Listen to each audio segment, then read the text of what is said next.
outside of eastern cities where they have some real Italians lurking around. I mean, what they have passing for Italians in Hollywood is, well, come on.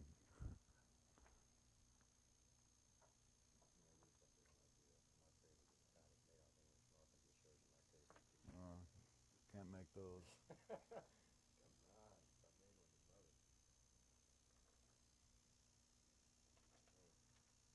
We got all the lights on. It seems like it's not nearly as light as it usually is. But that was certainly the longest sound check I've ever witnessed. You think your fans appreciate that, can tell a difference? I don't know. Well, that's what we do every day. Every day. Does your band get tired of that? That's what they get paid to do. They also rehearse for 2 months before we do a tour. They rehearse 6 days a week, anywhere from 8 to 10 hours a day, and they get paid for that too. So it's not that bad at all. You must work. Well, eliminate the errors on the road. It's the only way that you can memorize the amount of material that they have to know in order to do a show. The stuff we're rehearsing this afternoon aren't things that are ordinarily in the show, but what I try and do in the afternoon when we have some time is to rehearse songs and add them into the show. Both shows are different tonight. No, we have three totally different shows memorized.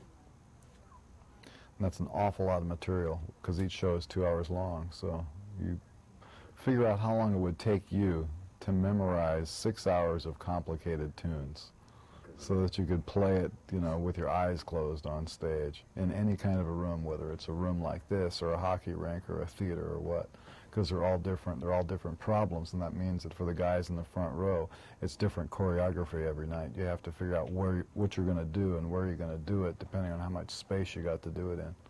What kind of auditions you put? You always seem to have the best bands behind you. How does it, how can you tell the guy's going to be able to memorize all that material and pull it off? Well, I've guessed wrong a few times, but when I do, I usually let the guy go and then get somebody else. But there's a bunch of little tests that you can give to see whether a guy has got a memory.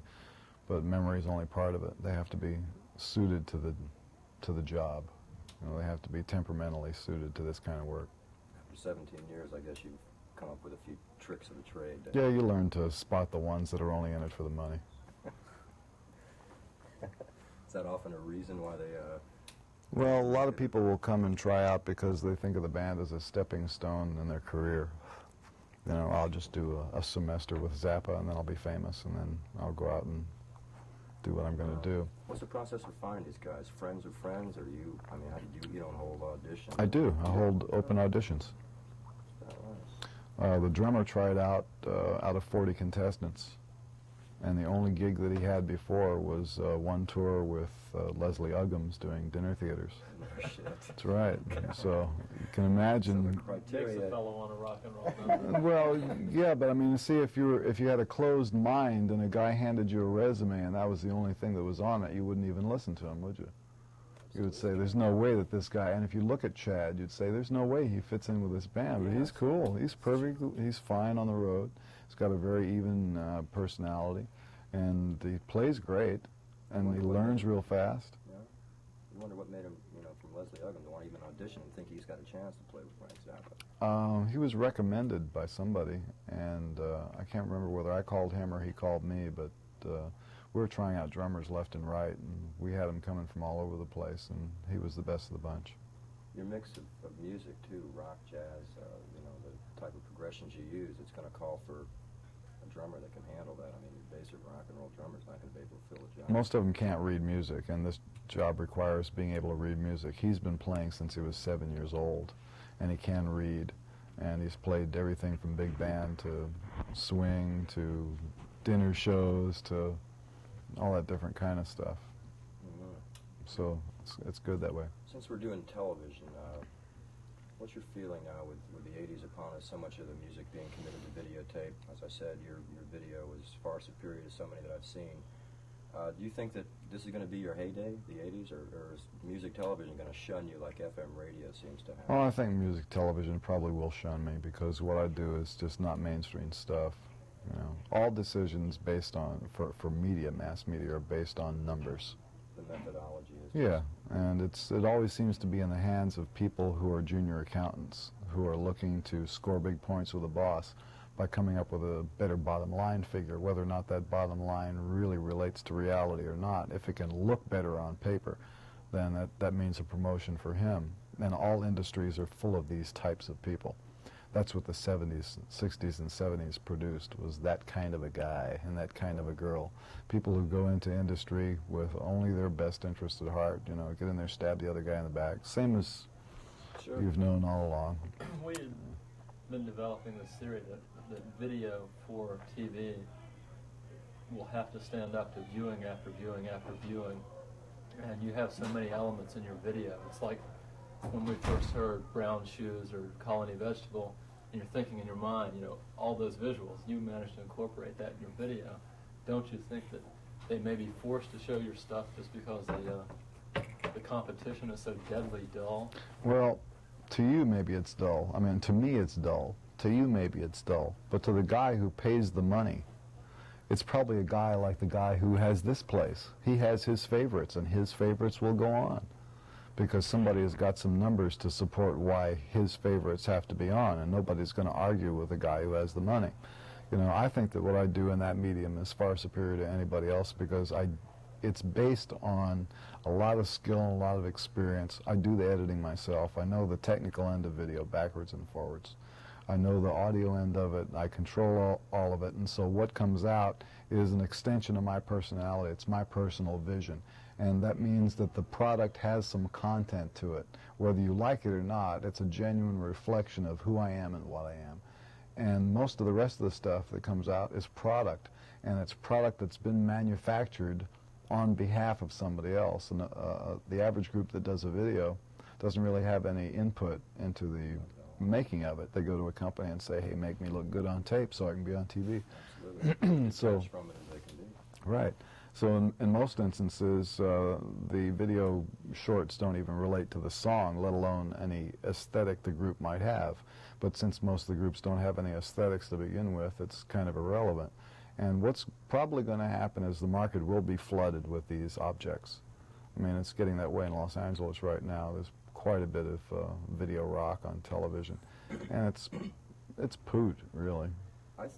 I hope you're wrong. I think you're wrong when it says that music television will shun you. Your songs are so visually conceived, and you could see any good video producer could see how it would, you know, trend.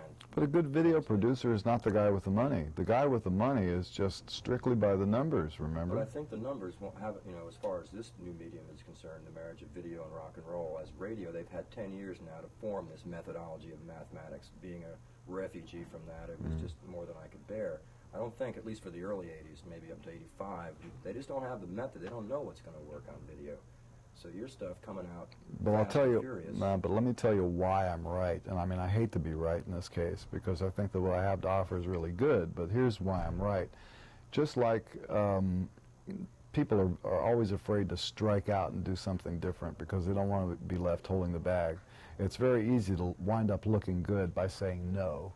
So you can always be safe and say no. Justify the jobs. Right. And if you say yes and you're wrong, whoop, okay, and your chances of saying yes and being right are not that great, modern society being what it is, because there's always a guy waiting behind you to give you the Trotsky ice pick between the shoulder blades. Right. Keeping in mind that assholes succeed. Right, and remember, nobody looks good with brown lipstick. So what the television people will do is borrow the methodology of the numbers wholesale from radio, even though it doesn't work, but they will take all the characteristics of the radio number system and try and use that to gauge the way they play video. And what they will do, they will say, all these groups sell lots of records and get all this airplay, so these must be the best groups to stick on television, and that's what they'll go for. They won't have their eyes or ears open to anything else outside of that radio spectrum, because they couldn't imagine that somebody that doesn't get big airplay could kick the ass of everybody else that's on the radio right now. Connections. They might not get radio airplay, but goddamn, they might work on television. I'm hoping that the kids coming up behind us are a little more electronically oriented, and they're going to demand a little more than they're getting. Hence cable, where they can narrowcast instead of broadcast. And maybe, you know, you won't need any radio airplay to sell records, and maybe video disc will, you know. Yeah, well, maybe. Maybe, right. But I'll give you the other comparison is a long time ago, way back, must have been in the 60s. They hardly had any FM. I mean, hardly anybody had any FM receivers, you know, and so FM was real experimental, and they played anything. You could turn on the radio and hear all kinds of great stuff. You used to play your shit all day long. Yeah, but I mean, you could hear Tibetan music on some stations. You know, they would play anything just because it was neat to do it. Sure. I got fired for playing the Rolling Stones in 1971 because the program director wanted to hear only Afro rhythms, you know. Uh-huh. I mean, if it was identifiable, you were fired, you know. That kind of stuff. Well- I said, hey, listen, you know, a couple of Stones songs once in a while, blended in. They said, no, get it. But I see what you're saying. Well, you see what FM has turned into, you know. It's pathetic. It's pablum. It's Yeah, just- when they say that cable is going to be the FM of the 80s, they're talking about 1979 FM and not 1965 FM. Yeah, well, they're talking about more pablum. They're talking, Right, sure. look, the real goal of all cable is to be as rich as all networks, and to be as powerful as all networks, and to be as freeze-dried as all networks. They don't care how they do it. They just want the money. Cable, it doesn't exist as a public service. You know, it's a money-changing business. And the minute that cable starts putting the screws on the networks, then the networks are going to get a little bit more interesting. But why don't these people figure out what the bottom line is really, and it's interest. If you always play it safe, the interest factor goes down, and The minute the masses get a hold of anything, it's burnt, you know. I mean, it's just history. hey, there's nothing wrong with the masses. The masses are very wonderful. We happen to be part of the masses. The only problem with the masses is the way they're treated by mass media and the things that they're fed, you know? Interesting point. Think about that. I mean, you are what you eat, and you eat what you get fed. And this, what comes out on national television, you know, that whole Donnie and Marie spectrum of aesthetics is, it's not good for your mental health. It's just not. So, We talked to Murray the K about a year and a half ago, and he brought up the point that if you get all this television airplay, you will no longer sell records. And he went through Donnie and Marie, classic example, Sonny and Cher. Sonny and Cher, all of those people. Maybe, you know, it's going to be a reverse play, that they'll put all this, you know, a Pretenders video that's so goddamn dull, you can't watch more than 30 seconds of it, and people look at that and go, that's all there is to the Pretenders, and not buy their records. It's not true, because other numbers have shown that it works exactly the opposite way. I've heard statistics, in fact, pertaining to the Pretenders, where some of those videos, dull as you may think they are, went on the air and their record sales went up, just because somebody saw it and heard it and liked it. Yeah, But the other fact that should be remembered is in the early days of radio, AM radio, when they started playing records, people say, well, you can't play records on the radio because if they hear it, then nobody will want to buy the record. And it didn't work out that way. I mean, there's some weird mechanisms that make people go out and buy things. Right, well, that's I don't like think the they're thing about perfectly the understood. videotape now with the court decision. You know, television says, well, you know, we can't play the movies and have people tape them at home, you know, theorizing that they won't want to go see them anymore. It's just they refuse to put out anything and let the viewer, the listener, make the choice. If they did that, if they just dispersed all ideas, you know, only So what was the decision? I didn't. They they have no, Sony's they're going to gonna- take it to the max. If they Yeah, have they're it, of course. making Sony and the other video recorder manufacturers pay royalties. That's what they're working out now. That Ain't isn't, gonna happen. isn't in granite, but Ain't going to happen. you know, originally the first decision Sony won, and then the appeal just came down 2 days ago, and they said that it was illegal to tape any program off the air in your home for your own personal use, and that if people were going to do this and the manufacturers were going to continue to make the recorders, then they would have to pay Hollywood royalties. It's like saying you can't have oral sex in your house. I mean, he's going to stop these people. You know, how are they going to try and... Well, attempt I've to heard of a cover- couple of famous cases relating to that, too, including a pair of parents who were turned in by their children that wound up with a death penalty in New Jersey. Oh, shit. When was this? Not last week. Wow. But, you know, it's America. Right, These things can sure. happen. Absolutely. Let me ask you, how'd you get a hold of that Hendrix axe? There was this guy named H. His real name was Howard Parker, who is now deceased. And he used to be a roadie for Hendrix in the 60s. And he used to live at my house. And he gave it to me. Do you mention that on stage, that it's Jimmy's guitar? No.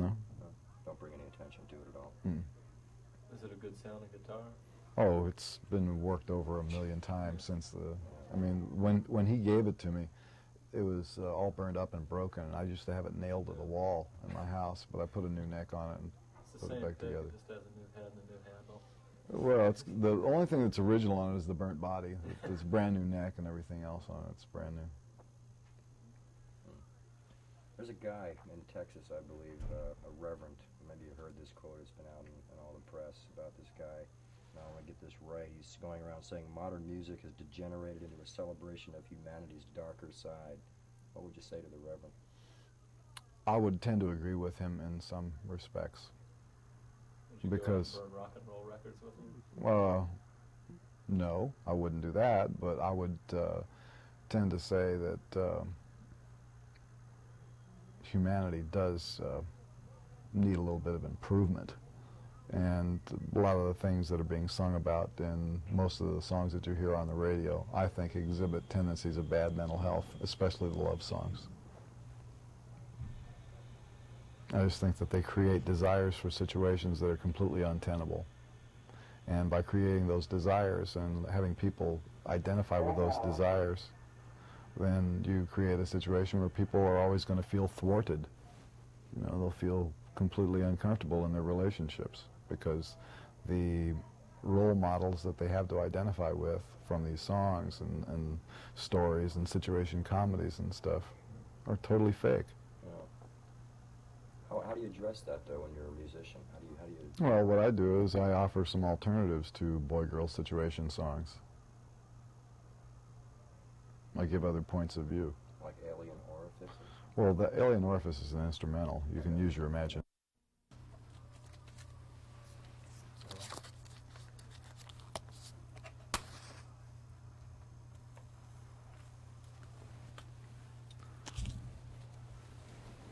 Alien Orifice isn't a song about something, but the title is derived from the situation where a couple of the guys in the band on the last tour were fascinated by Lassie, you know, and used to go around singing songs about Lassie. So I fantasized an album cover of these two guys with underpants on their head in a kind of children's painting, a pastoral setting of a nice green hill with them in the foreground, you know, in a kind of a worshipful gesture, and Lassie just sitting on the hill up there in the back, and then in monster movie letters over the top, Alien Orifice. I can see that. I can see that now that you've explained it. Everybody gets... do you worry that that video might tend to interpret your songs for the viewer, as opposed to when someone hears an instrumental or a song, their mind might wander and they come up with their own conclusions? Well, I would prefer to be in a position where I had the budget to interpret everything literally the way I imagined it. When it was written? Yeah. You know, I would like to have just my original version of it on the screen along with the music, which you could still be left wondering after you saw what I had intended. You know, it still leaves a few places for your mind to go. Your titles are great. I mean, you know, Stinkfoot comes to mind, things, I mean, through the years. I mean, how many compositions totally? I mean, do you have your credit? You've got, like, endless reams of Well, there's about 300 songs and about 25 or so orchestral compositions.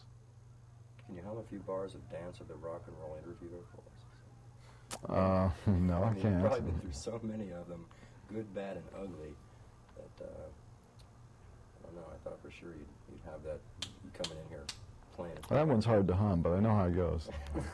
When you first started writing songs, did you always have the visual look in mind of how they would be interpreted? And I always picture something when I'm writing a song. was it a matter of technology catching up to where you were in your songwriting when you could get your hands on film or video equipment? Well, I've always tried all along. I mean, I started working in film in the 50s. About 57 is when I started shooting film. So I've made attempts all along to visualize my ideas. It came out of photography, though. Didn't you do some photography, still shots? No, I was never interested in still pictures. I was always interested in movies. Started with 8mm and then got a 16. What was the first thing you shot, remember? Yes, it was, I tied a piece of clothesline to my father's 8mm camera and turned it on and just swung it over my head. Great. How did it look? Pretty good. Shot it 5 times that way. Okay, I'm going to have to end this now. You got to end it? Yeah. Okay, anything you want to say to the MTV viewing audience? I mean, you hear you got half of America, actually. Yeah, well, Let's give them the benefit of the doubt. if you want to see what I do, then let these people know that that's what you want to see. You send, if you put pressure on them, then they will apply pressure to me, and I will put forth these objects that you can be amused by.